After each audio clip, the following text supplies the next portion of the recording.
My biggest advice at this stage in my career is that it's okay not to have one calling. If I think about my life and the different roles that I've had, I've owned a battle rap label. I've been a communications executive. I have been a CMO and CEO of The Wing. I was a new business executive at a data technology company for the sports leagues. For me, my calling at each stage in life was different. I Yeah. felt compelled to do something different.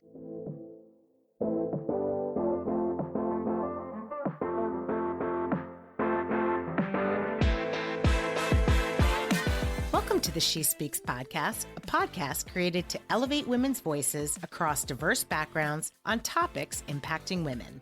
I'm your host, Eliza Freud, founder and CEO of She Speaks. Each week, I have a conversation with a woman expert who shares her best how-to advice on a topic so we can learn how to better do that one thing from a woman who's been there and done that. Our hope is that these conversations help you feel more inspired to speak up and be heard in your own life and work. Now, on to the episode. Welcome back to the show. Hope you're all having a great week so far. So today's guest is one that I am so excited for you to hear my chat with her. Today we have on Jennifer Cho. If you are familiar with a company called The Wing, it was like a co-working space for women, kind of like WeWork, but specifically for women. They created programming that was just for women to try to build community for women and give women a space to meet one another if they were business owners or professionals, and really just a opportunity to get some of the chances to network in a way that we hadn't had in the past. I'm a big fan of people who work and spend time in their career building community for women. And Jennifer was the former CEO and the chief marketing officer of The Wing. And now Jennifer is the founder of a company called Pivot Swerve, where she continues to work with women to help them identify opportunities to really be successful. And she helps with strategy and a whole lot of other things in order to help support and raise up women. So I am excited for you to hear this chat with Jennifer. With that, we're going to jump right into it. Here we go. Jennifer Cho, welcome to the show. Thank you so much for having me today. I'm so excited to have this conversation with you. You and I have figured out we have so many different sort of life connections. We ended up spending some time in the same town growing up.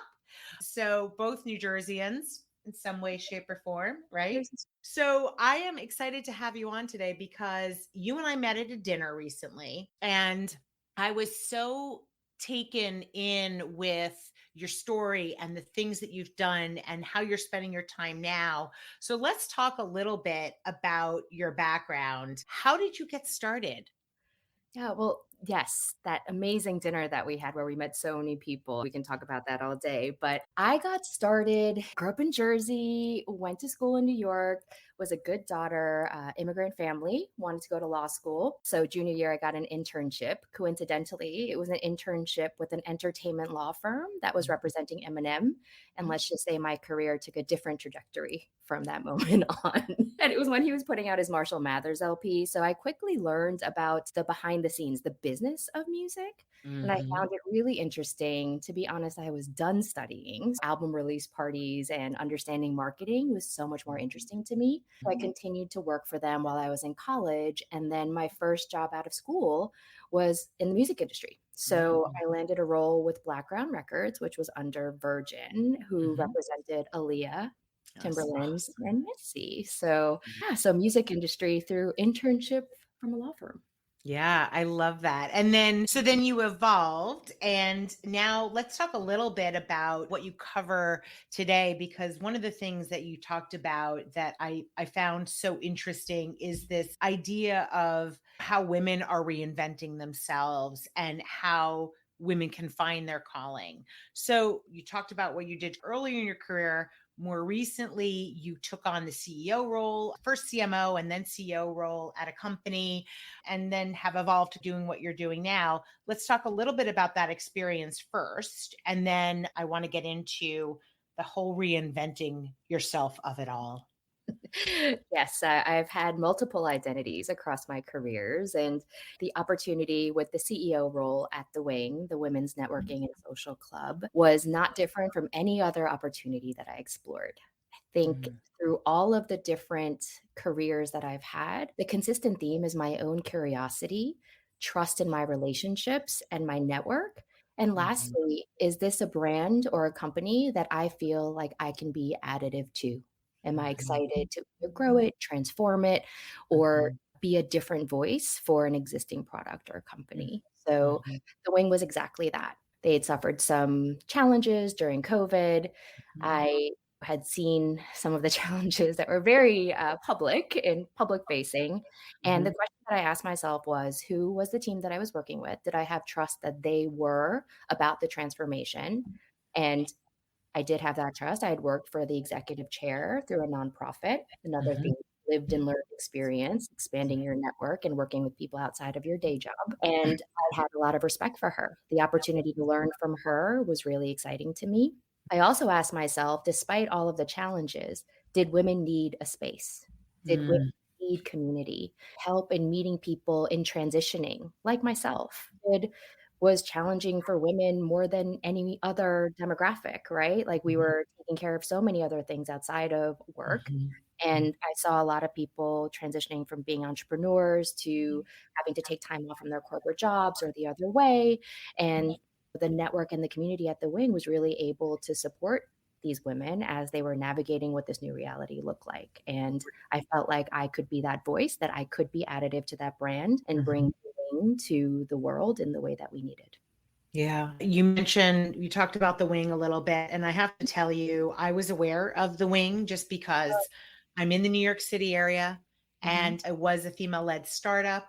And I really was inspired by what the wing was doing. And if for those who maybe are familiar with WeWork, at the time when I heard about the wing, it was to me, I thought, okay, there's some similarities that you can get a space, you can rent a space as a woman, but it was so appealing to me, the concept of the wing, because having looked at WeWork as a space potentially for my company early on, I felt very much like, okay, I'm not a 20-year-old frat boy or I'm sorry, 22-year-old frat boy, maybe. It was when I went to visit Mm. WeWork, I was like, "Oh gosh, this is not for me," Nope. because I am not, Right. this demographic. Mhm. And when I heard about the wing, Mhm. and I had actually went to an event at the wing, I literally felt almost like this sense of peace because you were in a space that was similar in the idea that it was a co-working space, but the people who were around you were women, and just the idea of creating community for women, especially in the startup environment, in the world where you're starting a business and an entrepreneur, there are challenges that are specific to women. Mhm. And we know that women receive less than 2% of the investment to this day. Women are not receiving VC or venture capital investment at all at the same rate that men are. So there are different challenges that women face. And I really thought that it was something that was perfect for the women's space and this idea of creating community. Now, obviously, as you said, you took on this role, right? You came on as the CMO, and then pretty quickly they asked you to take on the CEO role. So going from the chief marketing officer to the CEO role, and COVID hit. And one of the things that got hit, obviously, very directly was the fact that people could not go into spaces. Dealing with those challenges, I'm sure, were was like, here you are in this role, probably a role that you were excited to take on, and then you get hit with this outside force. So, just can you talk a little bit about that experience? Sure. So I took on the CMO role a little bit into COVID. Mhm. So they had shut down the spaces because no one could actually gather in public. And I was tasked with the reopening of them. So people were still concerned. There were new variants that were happening. It was Mhm. always like stop and go. Everyone was ready to go, but then there would be something that happened. And Mhm. as women, as caretakers, we had so much more concern Mhm. for it wasn't about us, right? Like I can't Mhm. just go be selfish and do what I need to do. I have to Mhm. be protective of my family. I have to be so careful of other people. And yet I am so lonely because I am taking on all of these burdens. I thought it was really important to reopen the spaces in such a thoughtful way. I Yeah. thought it was important to continue to create dialogue where we're listening and reacting to what women were perceiving, their concerns. I felt like we did have a digital community and we were so intentional about all of the safety. But Mhm. again, what we saw over and over again was that women were craving connection. They were craving support from each other. They were Mm. looking to transition. They were looking Mhm. to maybe they had to take a step back. Maybe they were laid off from their roles, right? Like, Mhm. how could they do a Mhm. part-time role where they could take care of their family, but then also make an income and a living? I think a lot of women were looking to start their own entrepreneurial pursuits at that time who had never explored any of that before. Mm. Building something is scary and it's lonely. So what we kept seeing over and over again were different communities that would come together, share Mhm. knowledge, just like men do, share best Mhm. practices, share cheerleading own imposter syndrome that we experience in a different way that, hey, we can do this. I've done this. I'm doing this. Let me share that information. And what was so important about the wing that I think you spoke to a little bit, walking into the wing, that was an intentional experience that was so Mm. curated. Mhm. Everything from the furniture was built for like a 5'3" body versus an average 5'8", so you can actually sit at a desk for longer and not actually feel any pain. The different fabrics were built so that they were comfortable against skin if you were sitting and wearing a skirt, or if you just wanted to have your joggers on for the day. Everything was intentional, from the scent that you smelled as you walked in, to the music, to the colors. Mhm. So a physical space to create productivity and allow women to thrive while creating community through digital and in real life experiences. Yeah, I love that. And so, this notion of community for women. A few months ago, I had an author on who spoke about the book she'd written as it related to the history of exercise, the exercise industry. And one of the things she talks about is that one of the reasons that the exercise industry exploded and is not just because it became okay for women to start working out. It wasn't just about women sitting at home waiting for their husbands to get home from work, but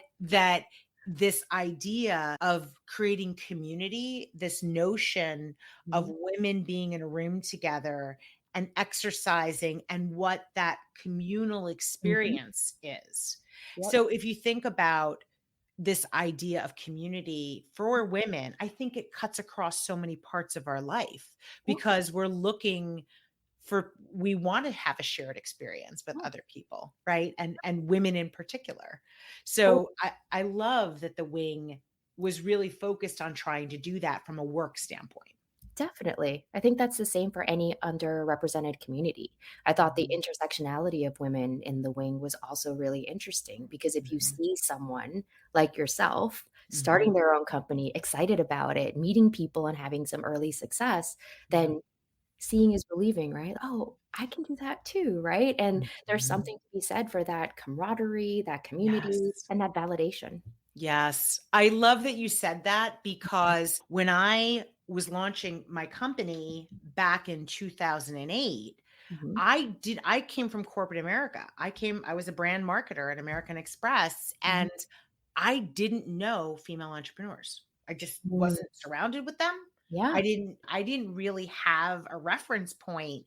And this the what I was lucky enough to do was find a group of female entrepreneurs who met every month in New York City. This is I love predating the wing, it predates any of the groups, predates social media to a great degree, love it. right? Love But it. there was, I can't tell you how incredibly valuable that Mhm. experience was for me. For running a business, Yeah. I found that meeting with that group of women so much more valuable than the MBA that I spent a couple of years getting at a school in New York City. So Trust me, I have a lovely degree as well, and I feel like the learned experience is only one hand I feel like the Mhm. confidence and some of the things that they don't teach you in school is all about lived experience. And when you Yes. and that community that you're talking about, you are able to pull from everyone else's lived experience while living your own, which to me is like Yes. so much more valuable. I do think lived experience is the priceless experience because you hear from mistakes, you hear from wins, right? Like Yes. real life examples. I love that you brought that up too, because I Mhm. do think that as women, that lived experience is experience that stays with you longer than maybe something you learn in a classroom. And that's why there's so much value to it.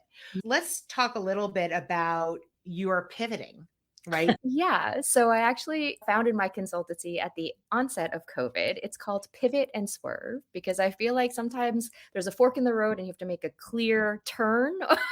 But then, Mhm. let's be honest, I feel like COVID was a swerve. We didn't really Yep. know what was coming and we were just trying to make it. So I Yep. feel like that is what my consultancy is all about. I didn't know what was happening. I had a lovely job at a very large agency, publicly traded, had made it. I had a very senior role, but I found during COVID, like so many other women, that I wanted something more. I wanted something that was meaningful. And Pivot and Mhm. Swerve was actually started in May of 2020 because a Mhm. friend of mine had become the new CEO of the Congressional Black Caucus Foundation. So if Mhm. you're thinking about May 2020, this is where George Floyd, Mhm. different type of Mhm. activism came into Mhm. the world, into the US. I Yeah. think a lot of people felt called. And because of my background in understanding politics, my brother ran for Congress. I knew that activism, in order to make real change, needed Mhm. legislation. It had to pull all the way through in order to make the legislative change that we needed to see. And I felt called. So to me, Mm. that was like my first like big risk, my first like big pivot and swerve. Okay, I have this coach job, but I feel called to do this. This is meaningful work. It's for a nonprofit. This is how I'm going to make my impact onto the world. I don't have children, and I hit a milestone in my age life thing. So Mhm. I started to think about legacy, and it all came together in 2020. Yeah. So that's how I started. And the wing was actually while I was loving my life at Pivot and Swerve. Like I got to see Mhm. my clients, I got to do work that was meaningful, and the Yeah. wing was folded into that. Yeah. So one of the things that you are passionate about is this idea of women reinventing Mhm. themselves and finding their calling. And I can't tell you how many women tell us that they really struggle with this. Sure. How do you determine what your calling is? How do you think about getting to a point and then saying, okay, I've done this for this period of my life, and now I'm at a point that doesn't appeal to me anymore. How do I reinvent myself? So let's talk first, if we can, about the idea of finding your calling. Mhm. How can someone who's listening, who's maybe struggling to figure out what their calling is, any advice for what women can do to determine that? My biggest advice at this stage in my career is that it's okay not to have a one calling. If I think about my life and the different roles that I've had, I've owned a battle rap label. I've been a communications executive. I have been a CMO and CEO of The Wing. I was a new business executive at a data technology company for the sports leagues. If you listen to all of this, it doesn't add up. I have a lot of recruiters that have told me that in the past, right? What exactly do you do? But for me, my calling at each stage in life was different. I Yeah. felt compelled to do something different at that Mhm. moment in time because guess what? I have reinvented myself. I have learned, I have changed, I've grown, I've evolved. I'm certainly not the same person that I was 20 years ago. And I think that's actually great. I Yeah. feel like a lot of women have fear. I think a lot of people in general have fear Yeah.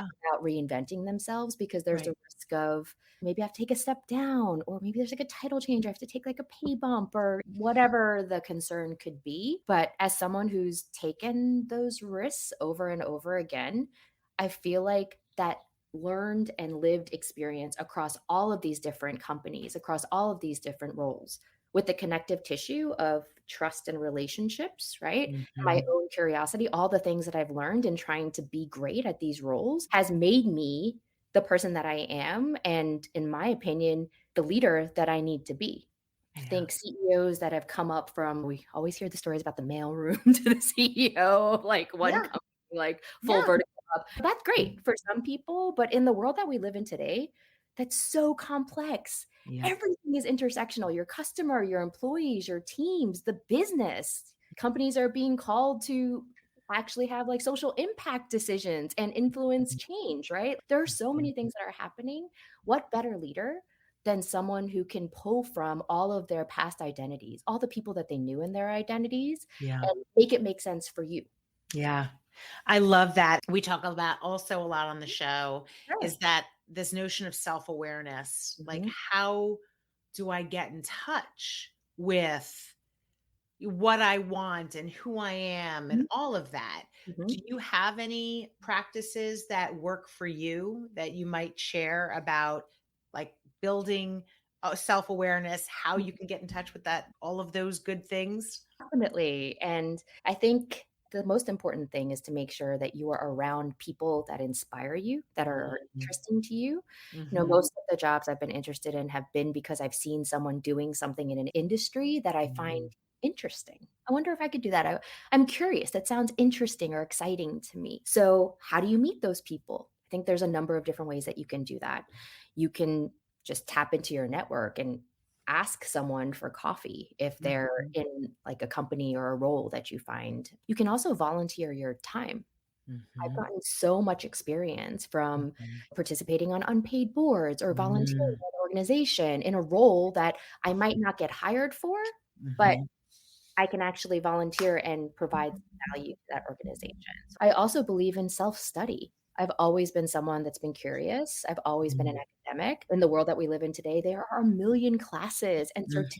certificates and LinkedIn learning courses that you can take to Yeah. see if you're interested in something, right? So, Yes. I think all of the above, depending on the role, and then again, just meeting people, whether it's like an you Google what Evite things are happening in this week, Mhm. or the wing we used to have different event series. Oh, I'm curious about crypto. I'm Yeah. curious about this, right? Yeah.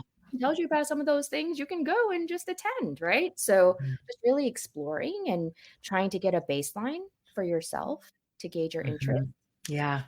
I love that, and I'm just thinking to myself as you're talking that your advice is really useful too. If you think about the overarching of what you're saying, you're talking about how we should be curious. We Mhm, should explore things that maybe, you talked about self-study, you talked about mhm, volunteering and surrounding yourself with other people. mhm. And I think that depending on what kind of person you are, whether you're an introvert or an extrovert, meaning just in the sense of like where you get your energy. Yep, Some people, like the introverts, they get their energy from inside. And oh, if I go study this, I can go look online and watch this great exactly. video about whatever the topic is, because Yep. God knows you can find anything on YouTube or Right, anything right. online, right? Versus also the person who's maybe more of an extrovert, Yes. right? Who gets their energy from others Mhm, and surrounding yourself, going to an event, as you talked about. And it's so interesting because that is a little bit about that point we were talking about earlier, just knowing yourself,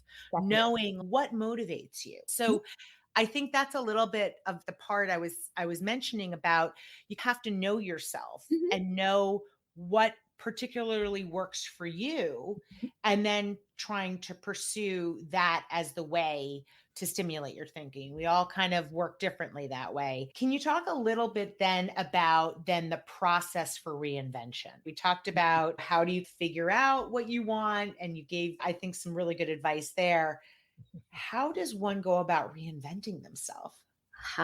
That's a great question. As I continuously reinvent myself, I think the way that I process different chapters of my reinvention is that I look at the different opportunities that are presented to me and I follow the process. So if it's like, oh, someone's recruiting you, but I'm curious about this, I organize it into a couple different like choices I need to make. And then I go Mhm. deep and follow the process. If it's a Yeah. role, that I'm not sure I want, but maybe I should want. I don't know. I do my best at that interview process. I try to get myself Mhm. like, what will my life look like if I got this job? What would my Mhm. day-to-day look like? How will it affect my family? And I go all in on maybe it's a different hustle. Maybe I want to, I don't know, Mhm. create like a new project or whatever that is. And while Yeah. I'm interviewing, I also put and invest time into exploring that path. What would it Yeah. take? And then all the same questions. How does it impact me, my family? I try to imagine myself. Like, what time would I get up? Would my morning routine be different? What does my Yeah. commute look like? So Mhm. I really think people need to be creative in that sense. And I journal. So I actually write out, oh, this is my Mhm. diary if this was Mhm. month 3 of this job, or Yeah. 3 of this new company that I'm starting. You go through the depth of that process and just be very honest with yourself. I usually come to a lean. I make a decision. Okay, I love so much of what you just talked about. First of all, I want to highlight something you said because I think this is a really important part about reinvention. I Okay. think people frequently, women, we don't give ourselves permission to change. To think that, oh, what Mhm. served me for the last 10 years Yeah. is not going to serve me for the next 10 years. We think, oh my God, there's something wrong with me. There's something wrong with me that I don't want this thing that I've been great for the last 10 years or Right. 15 years or whatever it is. We Exactly. don't give ourselves that permission. And I love what you said, how you started this when I asked you about reinvention. You said you think about it as a chapter. And Yes. I Mhm. don't think that we as women do this enough. We don't think of Mhm. our story, our personal story as Mhm. chapters, and Yeah. that they're different chapters in our life. And just thinking about it that way, just that Mhm. slight shift. Yeah. For me, that was a huge, like, mental shift to think, oh, what served me before, Mhm. that chapter is a different chapter. I'm Yeah. on to a new chapter. Mhm. That's And right. thinking about it that way, like our life is like a book in some ways. There are many different chapters. I mean, that's your legacy, right? Especially when you think about your career. It's the chapters of the book of your career. Yes. I'd rather read a book that's interesting, that has different places, different Right. people, and different learning. So, what's my most interesting book? I'm Mm. obsessed with the Midlight Library, like where you live the different lives. Like you pick up a book, it's a different version of your life. Apply that to myself. I'm like, before I die, what do I want to do? Who do I want to be? And then what does that like? How do you walk that back? But I try to live my life if I'm like looking back and I'm like, oh, look at all these interesting chapters. I had so many experiences and interactions. I feel fulfilled. I have no regrets. And that's the thing is even I think that this idea of regret is such a hard one for Yeah, many of us. it is. Like, oh, I don't want to regret that I didn't do this, or I don't want to regret that I did do this. There's just regret is such a thing. And I love the other thing I want to point out that you mentioned that is this idea of journaling. Mhm, And you mentioned before that you journal. And mhm. that was also for me a big shift. I am not somebody, my best friend growing up used to write in her diary every day. And I remember thinking, we're like 12. What are you writing about?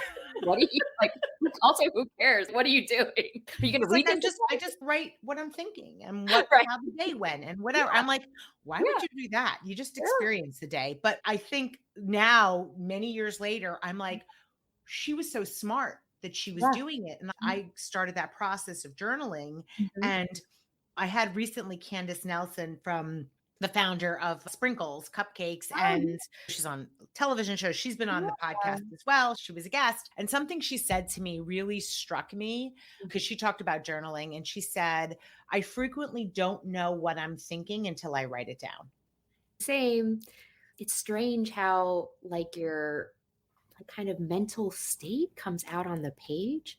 And it's also more interesting to go back and read those pages. They influence Mm, kind of your decisions. Wow, I wasn't in a good place then. Maybe I don't do that type of chapter again. Not how unhappy I was.